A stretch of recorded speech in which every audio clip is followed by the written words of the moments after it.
ஜிஹெச்ல யோசிச்சு பாருங்க. மின்வெட்டு என்பதை இல்லாத ஒரு மாநிலமாக தமிழ்நாடு அரசு திராவிட மாடல் ஆட்சியில் கொண்டு வந்தது. அது எல்லாருக்கும் தெரியும். அவ்வளோ பெரிய முன்னேற்றங்களை கொடுத்துருந்த நேரம், குறிப்பாக 2016ஆம் ஆண்டு இந்த மின்வெட்டு குறித்து நாங்கள் கேட்ட கோரிக்கையின் அடிப்படையில் ஃபீடர் செப்பரேட்டர் இருக்கு. ஃபீடர் செப்பரேட்டர்னா என்னன்னா, ஒரு சப்ஸ்டேஷன்லேருந்து வர பவர் கட் ஆச்சுன்னா அதை ஈடுகட்டுவதற்கு இன்னொரு பவர் ஸ்டேஷன்லேருந்து கொடுக்குற சப்ஸ்டேஷன்லேருந்து கொடுக்குற ஒரு மெத்தடு பேர் தான் தனியாக ஒரு லைனை கொண்டு வந்து இணைப்பு கொடுப்பது. இந்த ஃபீடர் செப்பரேட்டரை 2018 நம்ம பெற்றுட்டோம். 16 பேசுந்து 19 பெற்றுட்டோம் காஞ்சிபுரம் அரசு மாவட்ட அரசு மருத்துவமனைக்கு. அதுலேயும் 2021 பிறகு இன்னொரு கோரிக்கை வச்சாங்க.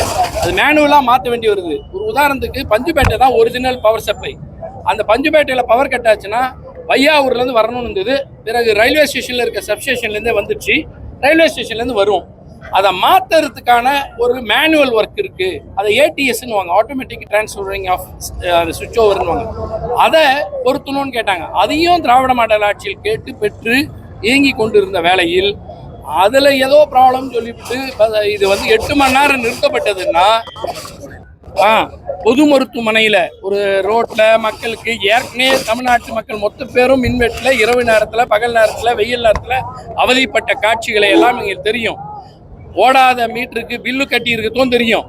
இப்போ மாவட்ட அரசு மருத்துவமனையிலேயே 8 மணி நேரம் அந்த பொதுமக்கள் பாதிக்கப்பட்டிருக்காங்க. அங்கே அப்போ தேட்டர் ஒர்க்காக இருக்க முடியாது. வேணா தேட்டருக்கு வேணா ஜென்செட் இருந்திருக்கும். மீதி எதுக்கும் ஒத்துற டயாலிசிஸ் 24 ஹவர்ஸும் நடக்கும்.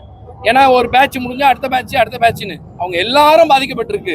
இவ்வளோ கேர்லெஸ்ஸான ஒரு ரெக்லெஸ்னஸ் அப்படின்னு சொல்லக்கூடிய அளவுக்கு ஒரு ஆட்சி நடந்து கொண்டு இருக்கிறது.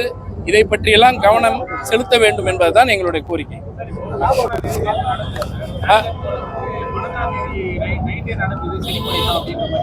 ஆமா, அவங்களுக்கு முன்னாடியே தெரியும் நாளைக்கு பிரச்சனை வரப்போகுதுன்னு தெரிஞ்சு முன்னாலே அவங்க எல்லாமே செய்வாங்க. இப்போ எப்படின்னா பாராளுமன்றம் நடக்கவே இல்லை.